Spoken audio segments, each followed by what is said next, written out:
իրավիճակին։ Մի քանի ամիս է, այս Նիկոլը իր բանդային հանձնարարել է ամեն ինչ անել, որպեսզի հայ առաքելական եկեղեցուն նվիրված սրբազանը, Արշակ սրբազանին կարողանան էլ հեղինակազրկել, էլ կալանավորել, ինչ ասես Արշակ սրբազանի վրա փորձել են կիրառել, դիմել են էլ արհեստական բանականությանը, էլ իրենց ֆեյքային ֆաբրիկաներին, էլ Նիկոլա հպատակ, Նիկոլա ստրուկ աշխատող այդ ամբողջ իրավապահ համակարգին, այնքան որևէ բան անգամ կարել հնարավոր չի եղել, որ մտածել են 2018 թվականից գոնե ինչ ունեն Արշակ սրբազանի հետ կապված, ինչ կարող են հորինել Արշակ սրբազանի հետ կապված, մի քիչ հեռու գնան, որ այդ հորինվածքը գոնե տպավորություն չստեղծի, որ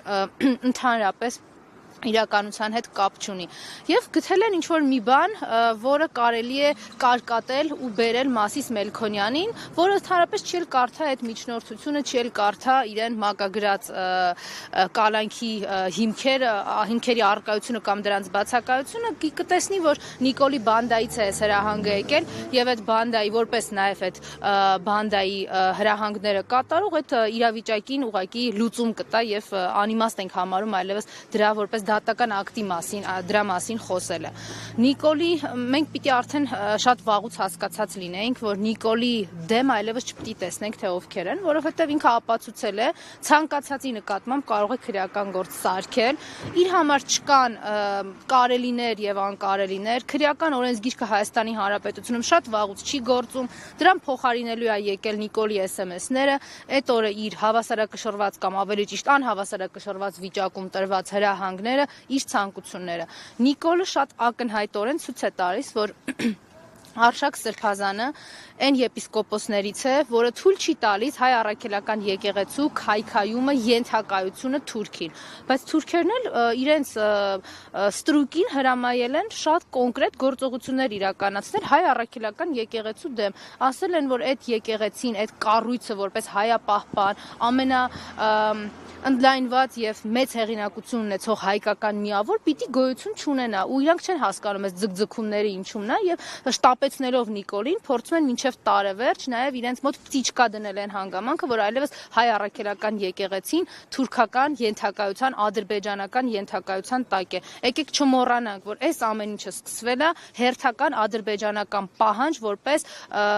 բավարարելու ակնկալիքով, ոնց որ սահմանադրությունը պիտի փոխվի,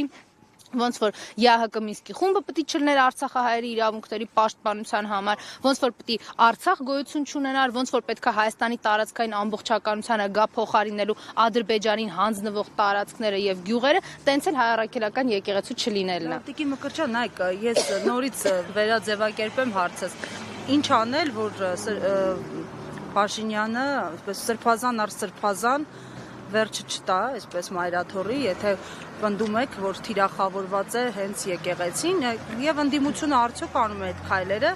թե պիտի նստեն, սպասեն, մինչև տեսնենք երբ ինչ կլինի։ Ես շատ անկեղծ եմ ասելու, ընդդիմությունը այդ քայլերը չի անում, որտեղ եթե ընդդիմությունը այդ քայլերը աներ, մենք կարողանայինք որևէ բան անել, վճռական լինեինք, հասկանայինք վերջի վերջո, որ քաղաքական process-ների մեջ չենք, դավաճանի ու թշնամու հետ ենք մենք ընդհանրապես այսօր առերեսվում, այս իրավիճակը չէր լինի։ Եթե մենք սկսենք ամեն քաղաքական բանտարկության ժամանակ ուղղակի առավել մեծ ելույթների եւ առավել մեծ տեքստերի վրա շեշտադրում անենք, ուղղակի հերթը հասնելու է յուրաքանչյուրինս ու կարծում եմ, որ յուրաքանչյուրիս է հասնելու ու որևէ մեկը թող չմտածի, բայց ես այդ ինչ եմ արել, որ ես ինչ կապ ունեմ սրա հետ, բայց ես ինչ կապ ունեմ նրա հետ։ Նիկոլի մոտ տենց բաներ չկա, ինքը յուրաքանչյուր արդեն հայ լինելու գաղափարը իր համար ռիսկային է եւ ինքը հայերին չեզոքացնում է տարածաշրջանից, որ թուրքերի ու ադրբեջանցիների կյանքը շատ ավելի բարվոք, բարեկեցիկ եւ ավելի անհոգ լինի, ինչպես իրենք 100-ամյակներ շարունակ երազել են։ Մենք եթե ամեն քաղաքական բանտարկությանը սկսենք հենց այդ բանտարկության համար պայքարել կամ ամեն անգամ ստեղ գալուց ասենք վայ էլի Մասիս Մելքոնյանին մակագրեցին, վայ էլի հեսա այս նիկոլական բանդան պիտի քաղաքական բանտարկյալների թիվը ավելացնի։ Այդպես իհարկե ոչինչ չի լինելու եւ յուրաքանչյուրը իր մաշկի վրա ուղղակի Հայաստանի քաղաքացիների զգալու է թե ինչ ասելա բռնաճնշում, ինչ ասելա իշխանազավթված պետությունում ապրել, մի բան պետք է անի ընդդիմությունը։ Պիտի Նիկոլին հեռացնի, որտեվ Նիկոլին հեռացնելով է Մասիս Մելքոնյանը հեռանալու, Նիկոլին հեռացնելով հենց այդ օրը տասնյակ քաղաքական բանտարկյալներ բանտերից դուրս կգան եւ սրա լուծումը դա է։ մտածել, որ մենք ամեն օր հասցնելու ենք ավելացող քաղաքական բանտարկյալների հետևից կամ դատարաններ գնանք։ Հիմա եթե մենք այսօր իրար հետ փորձենք բոլոր քաղաքական հալածանքների ու բանտարկությունների հետևից այդ դատավարություններով անցնենք, այդ քրեակատարողական հիմնարկներով գնանք, չենք հասցնելու, հավատացեք, այս 24 ժամը չի բավարարելու։ Այսօր արդեն այդպիսի մասշտաբների է հասել այս քաղաքական հալածանքը ուղղակի։ Իգին Մկրտչյան կարծիք են հայտնում, որ Արշակ Սրբազանի ձերբակալումից հետո հաջորդը Վեհափար Հայրապետինն է հերթը եւ ավելի հեշտ կլինի նրա նկատմամբ նման գործողություններ իրականացնելը, արդյոք կիսում եք այդ կարծիքը։ Մեկ վայրկյան անգամ չեմ կասկածում, ասեմ ավելին, հիմնավոր կասկածներ կա, որ իրենք շատ ավելի վատ քայլերի են պատրաստ դիմել։ Երեք չի ասեց, ինչ հրամայում եմ ես իմ հեղինակազրկված ազգային անվտանգության ծառայության իմ ցանկությունները կատարել ու կատարում եմ, պետք է կատարի, բա ինչ պետք է անի։ Որ հայը կանգնում է Նիկոլի, այսինքն Թուրքիայի ու Ադրբեջանի ճանապարհին, իրենց ճանապարհի ընկալումը միայն մեկն է, Հայաստանի պետության չգոյությունը, այդտեղ սկսվում են բռնաճնշումները։ Որտեղ որ կործանվում է Հայաստանը, տեղ շահում է Նիկոլը, որտեղ որ բռնաճնշումներ են եւ իրավունքների տոտալ սահմանափակումներ են Հայաստանի քաղաքացիներին, այդտեղ շահում է Նիկոլը։ Այս բանաձևից ինքը չի շեղվում։ Ցավալիորեն ինքը չի շեղվում։ Մենք էլ վերջնականապես այս ընկալումը եւ մթնոլորտը չենք կարողանում պատկերացնել, քաղաքականության հետ գործ չունենք, իրավականության կամ դրա պակասի կամ դեֆիցիտի հետ գործ չունենք։ Ստեղ ուղղակի բեսպրեդել է, հանցավոր մի հատ բանդա է, որը օրինականացրել է իր զենք կրելու եւ այդ դատավորների կնիքներն ունենալու միջավայրը։ Եվ սրանում Հայաստանի քաղաքացիներին ոնց էին ասում, հանգիստ վերընկեք տեղներդ, առանց խոսալու, առանց տեսնելու եւ այո, հասկանում եք, բայց ծպտուններդ չլսենք։ Տիկին Մկրտչյան եւ մի հարց էլ ամեն դեպքում դուք ասում եք Նիկոլին պետք է հեռացնել, գործընկերս 2 անգամ հանուն հարցը հնչեցրեց, բայց միևնույն է տեսանելի չէ թե ինչպես պետք է հեռացնել իշխանությանը,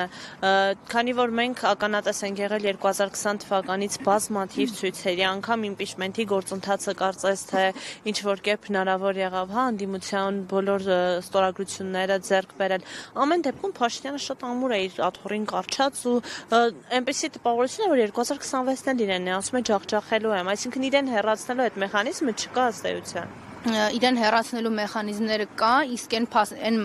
արտահայտությանը, որ ջախջախելու, այո, ինքը պլան ունի Հայաստանը ջախջախելու եւ Հայաստանը ջախջախում է։ Հասկանանք, հասցեատերը ջախջախման ով է, հայ ժողովուրդը, հայկական ինքնությունը ինքը դա ջախջախում է։ Ինչ վերաբերվում է ինչու չի ստացվում, այդ մեխանիզմները չեն կարողանում մինչև վերջ եւ իրենց նպատակին հասնել եւ բերել մեզ համար ցանկալի եւ միակ ընդունելի հետևանքը շատ པարզ պատճառով, որովհետեւ մարդիկ կան, որ փնտրում են այլընտրանքային հնարավորություններ այս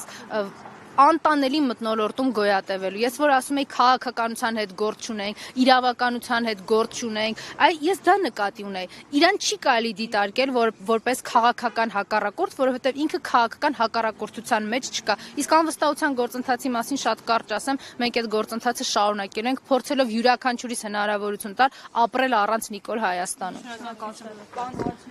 Հարգելի հետևորդներ, այս պահին խոսանք փաստաբան Սերգեյ Հարությունյանի